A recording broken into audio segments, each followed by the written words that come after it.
going through my videos. I want to get through the aged horses for you, quite a few more that moved from 3-year-olds to 4-year-olds now, and so on and so forth. So let's start with Admiral Dio.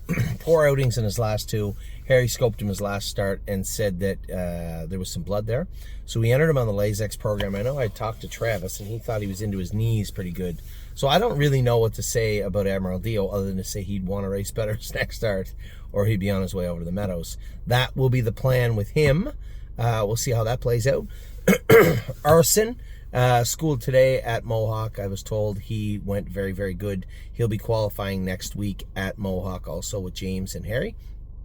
Drebin is in Monday. I went up to Ontario to drive Drebin his last two starts while James was away. James will be back in the bike on Monday evening. Early play, raced great again. This horse, you know, bumpy, choppy, but getting his work done and looking better. I was really happy with the way he raced his last two, closing hard on the end of it in both his last races. Irresistible Son, a winner on Wednesday night at Northfield Park. I thought the horse raced really, really well.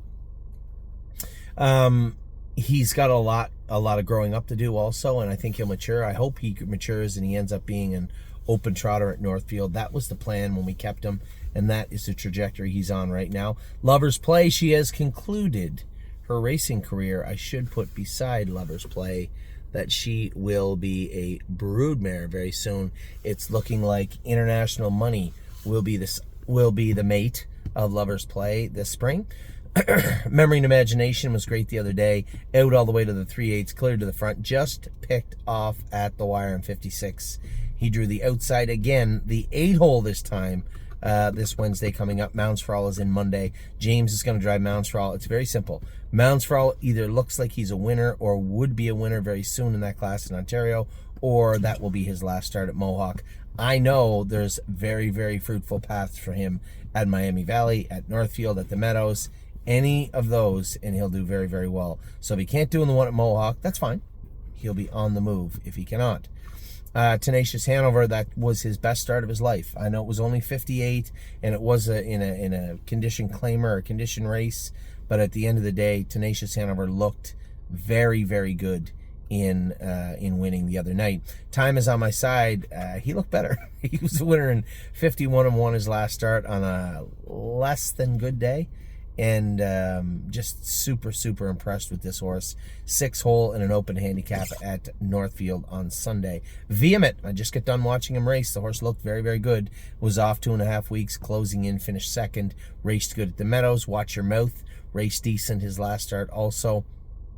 I've been happy with this horse, but again, need to consistently get him in to go. International Man, along the same lines as these horses. Kind of fillers, pawns, as we like to say.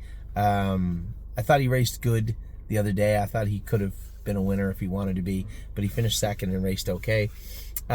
Save America has been racing good, but was 5th his last start, little flat, and then we come to scope him, and there was an ulcer, some irritation and an ulcer on his palate and around his epiglottis area. So we gave him a week off, worked on that. He's in to go at Miami Valley on Sunday, tomorrow. Spitfire Overseas, his qualifier was good, but even better than that was the findings afterwards. His feet was sore, his left hind ankle was bothering him. We switched his shoes around in case he was interfering mechanically. Couldn't tell if it was chicken and the egg. Was he a little bit sore and off because he was taking weight in places because he was interfering?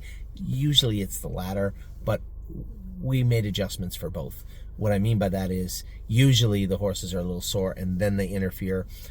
We moved to switch his shoes, going to a mushroom bar on him this week as the corners of his feet were sore, particularly the inside corners of both front feet. Now, usually that would be cause for a window bar, but I did want to try him with a mushroom bar on this week, an aluminum one with bell boots on. I think will be amenable. That'll clean his gait up nice. I think he'll trot well with those on. And then we just put a tiny bit longer shoe on him, I believe, behind for next week, just in case he was chewing on himself. So I think you're going to see a good mile from Spitfire Overseas next week.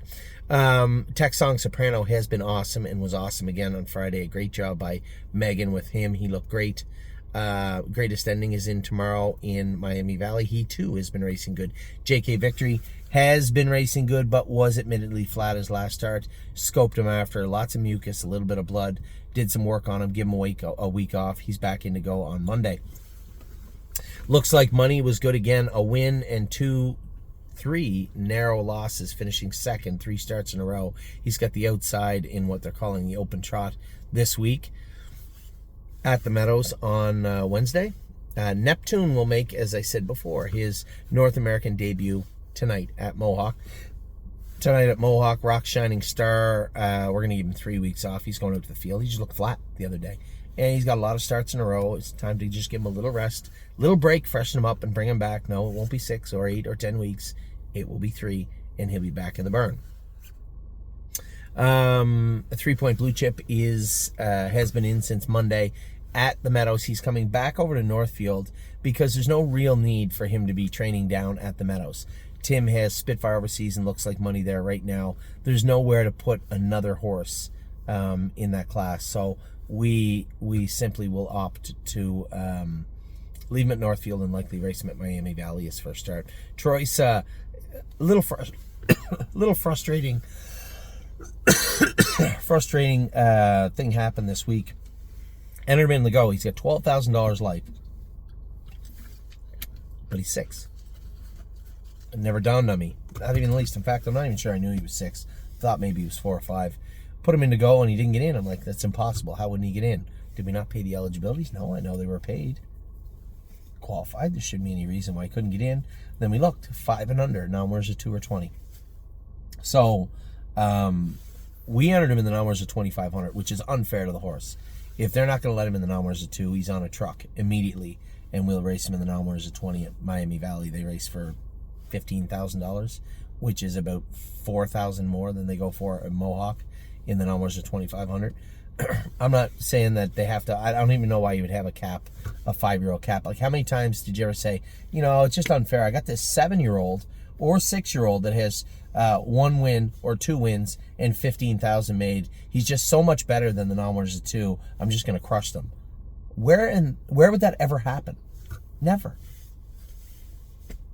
Anyway, it just is what it is. So we'll race him in the numbers of 2,500 this week, but if they continue to not take him in the numbers of 2, I'll just move him to somewhere they will.